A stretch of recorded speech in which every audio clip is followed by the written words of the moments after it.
Donald Trump once again landed in some hot water on the subject of his relationship with Israel earlier this week, because it was announced last week that Trump was going to tie disaster relief for different cities and states to their stance on Israel. The Trump administration on Monday reversed a controversial policy that would have denied federal disaster preparedness funding to U.S. states and cities that support boycotts of Israeli companies. The original requirement, revealed in FEMA grant notices posted on Friday, mandated that applicants certify that they would not sever commercial ties with Israeli businesses if they wanted to receive the funds. However, by Monday afternoon, the Department of Homeland Security quietly deleted the policy from its website and issued a statement disavowing any current funding conditions tied to Israel. So we can show a Reuters headline here. They're the ones who broke that story when it first came out. That $1.9 billion in state disaster funds were going to be held up if cities or states engaged in any kind of boycott against the state of Israel. Come on, we all can read here. Is that headline fair after what you said? Is that a fair headline? Yeah. Once it's been rolled back? No, so this I will qualify that this headline was written on Friday. On Monday, they quietly removed that provision from the new text of the bill, or not the bill, the legislation. They said that it will not take effect. They rolled it back, but they made no announcement about it. And actually on the next slide here, we have the statement from DHS saying, there's no FEMA requirement tied to Israel in any current NOFO. Now, the community note is what's important. And, we love community notes even when they're unfortunately going after the people we wish we could trust. Misleading. DHS terms and conditions only now removed the section stating boycott means refusing to deal, cutting commercial relations, or otherwise limiting commercial relations, specifically with Israeli companies. So prior to this announcement coming out, there was one. There was a condition. So, this is what got a lot of people fired up, and people were very concerned about it. Actually, on the next one, we have Candace Owens' statement that I think perfectly sums it up. Denying Americans who won't support the genocide being conducted by your friends, Trump has fully betrayed America for Netanyahu, and if you cannot see that now you are completely blind, best 100 million Miriam Edelson ever spent. Huh. She's basically accusing Trump of committing treason and explicitly said it in other posts, and many other people echoed that sentiment of what happened to America first. Like, I never saw it. Yeah, if you are in a position where, I just lost my home to a hurricane, can I get some FEMA funds? Actually, your state, your city isn't pro-Israel, so no FEMA funds for you. I mean, when people say Trump might be getting blackmailed by Israel because of the Epstein stuff, and this is the reason why that argument has some basis to it. I mean, with everything that we're seeing with his behavior and with the way he acts about in the Epstein stuff and the Epstein's connections and where he originated from, then I don't think it's implausible at all to think that Trump could be getting blackmailed or pressured by Israel. Especially with the timing of when Netanyahu went there and when he started acting weird about the Epstein files. So, what the hell else are we supposed to think when he does things like this? Things that you would never think that he would do in a normal situation. You're basically telling states they have to spend money with companies that are affiliated with a certain country. Mm-hmm. Basically, there's no logic. Basically, they all had to sign a commitment to say we will not boycott Israeli companies, which is part of the BDS movement that wants full boycott, divest, and sanction against Israel for all of its alleged or otherwise provable actions that typically leftists disagree with. But this is becoming much more of a thing on the right wing, as we've seen people like Candace Owens and various others are dividing the MAGA movement over whether we can agree with Israel or not, whether you must support it, because the Trump administration unquestionably says you must support Israel. If you don't, we'll withhold funds from you. It's their most passionate topic for some reason. Yeah. Why is it of greater concern than things that deeply hurt and affect America? Mm-hmm. And more to the point, to do a boycott like this, or to otherwise speak out against another country, does that not qualify as free speech? Sure does. Don't get me wrong. I would find it objectionable if you're chanting, death to Israel or death to any other country. Like, don't wish death on people. Yeah, it's an extreme, but it's also an extreme to say you're not going to get federal relief for a disaster if you choose not to spend your money in this place. Yeah, and people who say, there should be restrictions on speech, whatever. But like, if you're going to take a free speech absolutist position or not, that's up to you. But even within the existing confines of what qualifies as free speech and what doesn't, a boycott should be protected. Yeah, you can't tell people how to spend money. And you would assume those cases would be overturned if they were appealed to courts. The problem is, when you are trapped in a flood zone and you're waiting on FEMA relief to help you not starve to death, you can't really be negotiating a lawsuit at that point because you're more worried about dying. Now let's bring it back. I think this is a wider, and I was reading it. This kind of unrelated, but I was reading yesterday about Disney's terms and conditions. This lady, her husband, and her mom, they go to a Disney restaurant. She had a food allergy. Oh, I remember this Listen case. to this. She had a food allergy. She checked 3 times with the Disney restaurant to make sure that there wasn't any nuts or milk on whatever she was eating. Yeah. They confirmed 3 times. She had her meal, walks out of the restaurant, and dies. All right? Jeez. And dies. And then, Brandon, listen to this. Because of the husband agreeing to terms and conditions for Disney Plus for a trial week on Disney Plus, they forfeited a trial, a trial by jury, and they had to go straight into arbitration. Mm-hmm. Like, if you kill my wife, all right, it's a wrap, all right? There's no terms and conditions that can apply. And reasonable conditions and reasonable language. We're all subject to it.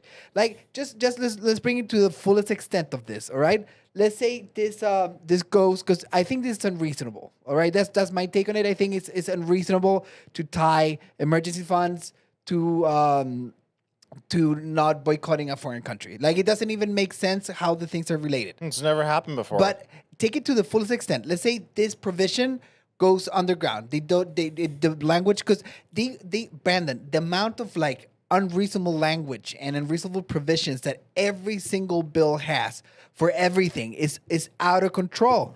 So let's say this passes, and let's say there's a disaster, big disaster, and they enforce this. Imagine they enforce this. They're like, okay, North Carolina, you boycotted this, no funds, and it actually happens, and people die because of this. Like, I don't think it's reasonable. Like, Well, and I think the backlash from that will be much bigger. Well, look at it from the other side. Remember, just recently, when we were still under Biden and North Carolina gets wiped out by a hurricane, we found out that FEMA had policies of any houses that have, Trump banners or even the openly displayed American flags or any kind of MAGA or patriotic paraphernalia. We're skipping them. We're avoiding them. They might be dangerous to FEMA workers. So we're not going to offer them the same level of assistance we offer to people who have, say, a Biden-Harris sign in their yard. The naked and rampant politicization of the FEMA funds was a huge problem, and justifiably so, because it was a huge problem. You can't withhold aid from people in crisis merely because of a political decision they made. And here on screen right now, we have the text of that whole thing before it was revised. So you can see number 4 is the discrimination, cutting ties with Israel and engaging in boycotts. But there were also several other anti-discrimination provisions included in this that, people and states and cities must abide by. And basically, no DEI, because the Trump administration has gotten rid of DEI policies. So what they're saying is if you're engaged in DEI policies in your state or local government, we won't work with you. Or if you're in violation of existing civil rights laws, kind of a no-brainer. Or if you're giving aid to illegal immigrants. And those stand to reason. Although No, but Connor, like, this is unreasonable too. Yeah. All right. Yeah. Show me proof of citizenship before I give you water after this hurricane. I'm the number one anti-DEI guy. I've been fighting for years, but I won't celebrate this. All right, because emergencies come first. This is not the place to do politics. Like, when it comes to like emergency and saving lives, that's not the place to do politics. Especially when you can create the emergency. Oh, Brandon, I won't engage with that. But this is not the place. We're beating around the bush a lot. Like I think we're being way too easy on Trump, and I'm tired of it.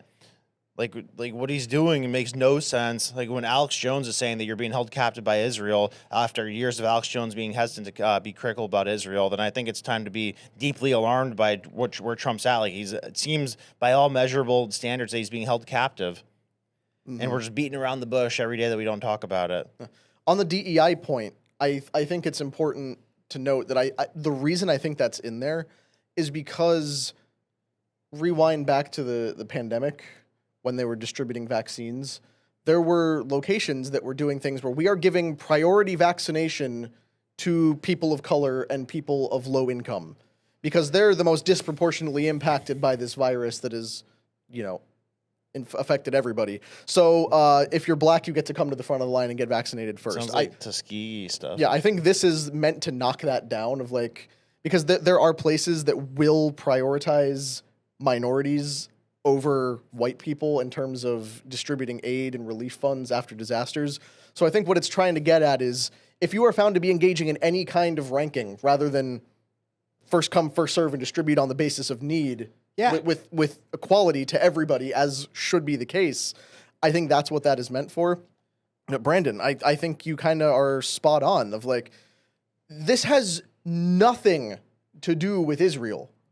The foreign policy should not factor into this in the slightest.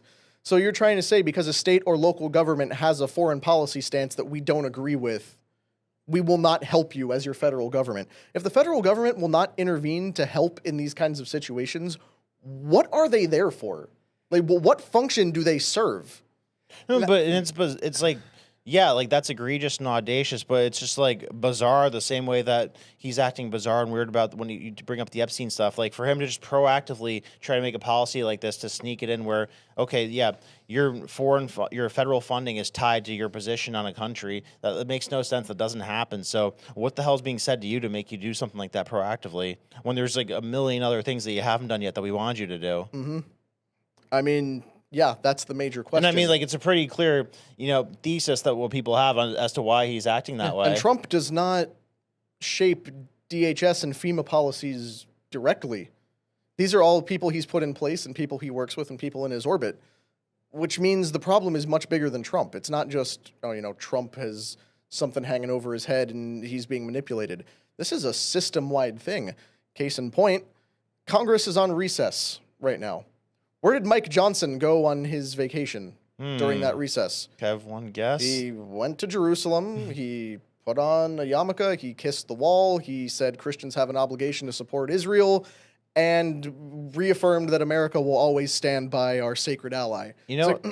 Trump was trying to make Congress not take this recess so they could actually pass legislation and do their job. But everybody's on vacation, and the guy who's third in line for the presidency is over in a foreign country pledging allegiance to them. And at what point are you allowed to ask this question? Well, speaking of blackmail, I think Mike Johnson is a top contender for somebody who looks like somebody who had gotten blackmail because... literally a black male, his adopted black son, who's only 12, 13 years younger than him. Is that right? Yeah, but... It's very... It's an odd relationship where they have Glenn guys who adopt adult children. Matt Gaetz too. But Glenn Greenwald brought up that Mike Johnson's most passionate thing that he always spoke about for years was that with the FISA warrants, the oversight that it allowed with that, with the Patriot Act and the electronic surveillance and whatnot. He constantly talked about how we need to reform that, how we need to repeal it and take power away from those abilities. And he becomes Speaker of the House. That bill comes up to be re-voted on to keep it in place. Otherwise, it's going to go away. And after years of speaking against it, he suddenly just changes his tune. He's like, "Oh yeah, actually, I spoke to some people, and we do need to keep it in place." So what the hell happened to you in that time in between? If you become Speaker of the House to where you were totally against it, then you have a conversation, you're totally for it. They show you some nasty stuff that you were doing. I guess. If you're going there doing this, then I don't know. What the hell's the point of that? I agree with I don't think FEMA should have a foreign policy stance. But on the other hand, I know what Johnson has been getting credit lately. Before. Well, he has or hasn't? Has. You know, like he's posting now with Trump and this and that. He was a middle of the road, never Trumper, you know, verging on Democrat, Republican. Like we used to really not like the guy, and I don't know what happened with everyone that now they listen to him. Like I have no clue. Well, yeah, I mean, it seemed like Trump tried to take the path of least resistance in terms of like being buddies with them and trying to get them on his side. Like he was with them right off the bat. He's like, "Oh yeah, I support Mike Johnson. I think we're gonna do a great job." But I've heard nothing exciting from Congress all year. I mean, you remember the absolute storm of crap that went on in Congress when they were trying to elect somebody Speaker of the House. What was it, like 6 elections? Kevin 6 McCarthy. more? No, it was like 19. Yeah, it was over. It was Kevin McCarthy, and he Jim- gave up like everything except his firstborn Yeah. child to become the Speaker of the House, and they were able to take him out with like one vote. Jim Jordan was in the running at one point, didn't even want it, but he said I'll do it. And there was like 4 or 5 other contenders. It got so bad there was talk of what if Trump became Speaker of the House, because technically the Speaker doesn't have to be an elected member of Congress. It just has to be somebody Congress agrees to put in the position. One of the most unregulated positions in politics, like literally a convicted criminal, like that's an immigrant could be Speaker of the House with like how little there is in terms of like what the qualifications have to be. So, Yeah. but I mean, that's probably maybe the most powerful position there is, you know, like maybe aside from president, but they could do a lot of stuff the president can't do. It's also regarded as the worst job in D.C. and Why?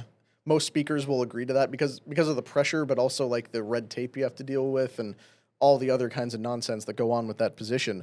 But Congress is a dumpster fire. Yeah, Like we need to this like is a guy who won a dumpster fire election by the skin of his teeth to hold this position, like Humberto said. and change everything that he believes in. Yeah, wasn't like a solid MAGA guy. He was the most agreeable option to the entire middle of the road party. So, yeah, I agree. Why is Johnson getting so much credit? He for gets so being much credit. Some kind of I don't awesome know. guy. Why'd McCarthy get so much hate? Same reasons. Because he's same reasons. We never liked McCarthy before. No, but the fact that so many people disliked him make me want to trust him more than I trust Mike Johnson. Oh man, the thing is that if your name floats when it comes to Speaker of the House, you're a You're terrible just the human most being. disgusting You- person. You're a terrible. I'm sorry. I don't know any of the guys personally, but I don't know. I've been with Trump since 2016. I saw what all those guys did to Trump. I saw what they did to the MAGA movement. I saw what they did during January 6th. and he's doing nothing about it. Yeah. Well, And- look at our last few speakers of the House. We have Mike Johnson now. There was Kevin McCarthy, Nancy Pelosi, and Paul Ryan. Ugh. Like, you remember the first 2 years of the Trump administration when Paul Paul Ryan Ryan was was Speaker of the Vile. House? Yeah, and disgusting human. like everything that went wrong was the fault of Republicans undermining Trump, and most of it traced back to Paul Ryan. Yeah. Yeah. Well, Is he done? He was trying to replace Trump with Pence. Like they're trying to make Mike Pence the president and Paul Ryan the vice president, and usurp Trump before the election even started in 2016. I mean, it made perfect sense. But I guess on that point, it's Mike Johnson's disgusting. yeah, and I guess it's a good thing that FEMA reversed that policy. But that's always still in the works. They're always Just the fact that it always got working on it. mentioned is No. deeply concerning. Just I won't give my opinions on foreign policy, but I will give my opinions on policy in general. Mm-hmm. And I think there's spaces for foreign policy and there's spaces not for foreign policy. Let's get our shit together This first. this is not America first. I think we can all I'm not the agree judge on of that. that. Yeah, No, it's not. But like, It's literally not, but, just like- definitionally, like if you will decline to help Americans of any political persuasion Or people in becau- America. yeah, or people in America because of their stance on an issue somewhere else, that's not America first. So it's a sad failure on behalf of the Trump administration that this was even a point of discussion. But I mean, I guess it means something worked if they pulled it after less than 2 days.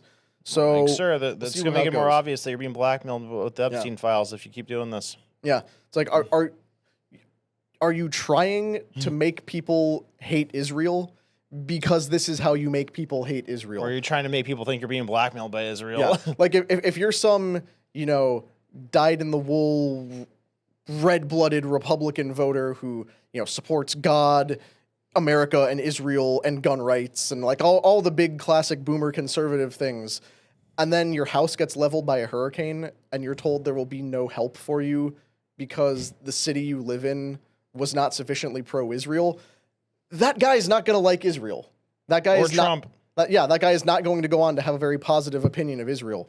So if you want our ongoing alliance with the Israeli government to be met with better public perception, maybe don't do this, guys. Just one podcaster's opinion. So if you like this clip, click right here. And if you want to see more like it, click right here. Stay angry, Patriots.